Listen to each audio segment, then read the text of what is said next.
So here's Jesse Ventura's conspiracy theory documentary, Debunking. If you watch these, he's either just plain dumb or he's being very deceptive. And he is a politician, so either one of those could be true. So I compare this show to The Amazing Race and Mythbusters. The Amazing Race because it's totally full of fast action, scary music, upbeat, quick shots, drama, dramatic effects, all over the place to keep you on your toes. And then it's like Mythbusters, except where they're off trying to investigate this this big question, but they totally lack the scientific method. It's really embarrassing. Now, global warming.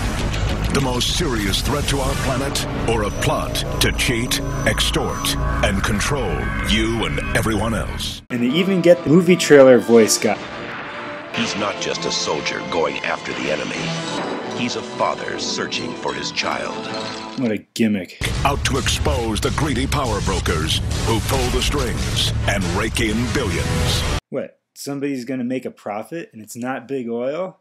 Poor big oil. The most frightening, inconvenient conspiracy yet. The global warming scam. I'm Jesse Ventura, and this is Conspiracy Theory. This is quite hilarious. As you'll see, it's quite ironic that the show about a possible conspiracy theory is actually the conspiracy theory itself. This is just brilliant. Jesse Ventura drives to a clandestine meeting in the warehouse district. Oh, clandestine location. It's got to be secret, right? Because of all the killer scientists trying to follow you guys? Give me a break. He's been told to arrive alone. Told to arrive alone? Oh yeah, but it's okay to bring a camera crew and sound guy and put the interview on TV and YouTube where everybody can see. Man, they're really trying hard to make this scary, aren't they? He's been promised crucial information about the ringleader of a worldwide environmental conspiracy. He's after a man pretending to be a global warming savior while lining his pockets with cash. So to get this straight, you're going after one guy, and if he's corrupt, your hypothesis of global warming as a scam is true, and all 2,500 IPCC scientists is just creating a giant hoax, right? Now I'm on my way to see a guy named Noel Shepard. He says he has proof some people are using global warming as an excuse to make money and control the world. Noel Shepard? That's the first person you're going to interview? Really? You do know that Noel Shepard works for a right-wing site that is dedicated to exposing and combating left-wing media bias? Sounds like Fox News to me. And he works for the super conservative guy Brent Bozell, president of a right-wing media research center, and who is the chief and fundraiser for Pat Buchanan. Oh, these guys are great. This has nothing to do with pollution. That's the myth. This is much more about power and money and control of the population. Oh, controlling the population. That's the good stuff. We want to hear more. But do you have any proof with it? The global warming movement says our planet is headed to disaster because factories and cars are heating up the atmosphere with carbon dioxide. Noel Shepard says it's all a scam. Noel says this? Come on. Every single national and international science organization supports the fact that CO2 causes global warming. So this is going to scroll for a few seconds here. Please be patient about it. I encourage you to stop it at some point later on and go and look up any of these organizations to verify that they do indeed support that humans are responsible for global warming. Oh, sorry. It was all but one science organization, the American Association of Petroleum Geologists. How about that?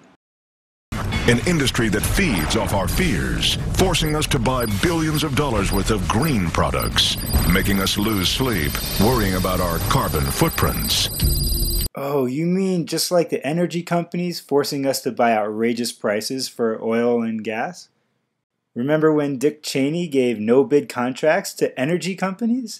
Are you sure he's not the guy you're looking for? This is going to control virtually every industry that you could name. We're talking about energy, we're talking about transportation, we're talking about our very way of life is going to be radically changed, and that's bad. So how will our lives be radically changed? Where are the numbers? Where's the proof here? Come on, right now you're just being scary. This is considered to be the biggest tax increase on man that we've ever seen. Biggest tax increase, okay. These carbon taxes will be basically negligible to most of the United States, like 97%. They're meant for the top few percent, the highest or richest people.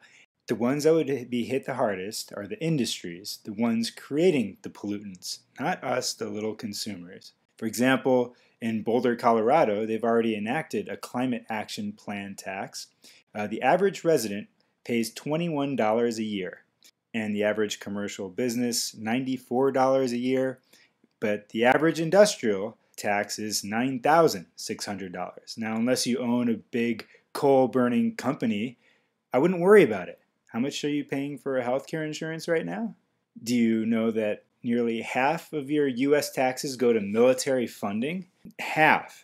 Shepard says it's all a polluter's Ponzi scheme. Politicians say they want to set limits on carbon dioxide emissions. At the same time, they allow corporations that want to pollute more to buy and trade carbon credits from companies that pollute less. Permission to pollute if they pay. All this tax will do is to force the polluters to start paying. Right now, they're polluting and they're not paying anything. So there might be a little loophole for them to continue to pollute, but they have to pay at least. So it's something new. But isn't that better than them polluting and not paying? How does this change anything? They're polluting right now. All we want to do is enforce a tax so they have to start paying. But they're making it seem like, oh, they get to pay and pollute. They're polluting right now. It's ridiculous. They can go out, they can spread as much carbon dioxide as they want. Just like they're doing now. And pollute as much as they want. Pollute as much as they want, but then go out and buy these credits and just say, oh, we're carbon neutral. Right. They had to buy those credits. You think they want to buy them? No. That's why the oil companies have spent millions to dupe your asses. Exxon alone funded 43 advocacy groups with $23 million to basically confuse the public on global warming science and raise doubts on even the most indisputable scientific evidence. And you can see how well that worked. Take this show, for instance. Shepard says hundreds, even thousands of scientists believe that global warming is not even a problem at all. Shepard says, well, a lot of crap. So I wonder where he got this fact of thousands of scientists rejecting global warming. There's a very common fictional fact that the global warming deniers are constantly passing around. It says that there's 31,000 scientists and it's 9,000 PhDs all are against global warming.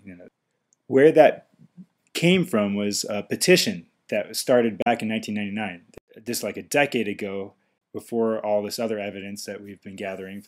And it was conducted by the Exxon-backed George C. Marshall Institute. The cover letter was written by Dr. Fred Seitz, a former big tobacco scientist. The petition had a research paper attached with it that falsely appeared to be from the National Academy Journal. There was another paper titled Environmental Effects of Increased Atmospheric Carbon Dioxide that was written by two big oil-backed scientists. And of course, neither scientist had any background in climate science whatsoever. Many scientists were duped into signing the petition on false impressions. Only 40 of the 31,000 had experience in climatology. That's only a tenth of 1%. The petition was never published or peer-reviewed. Anyone with an undergraduate background in science qualified as a scientist. Most names on the petition either had no background at all or had no relation to climate science. And thousands of the signers were dentists, doctors, architects, and people without any expertise in climatology.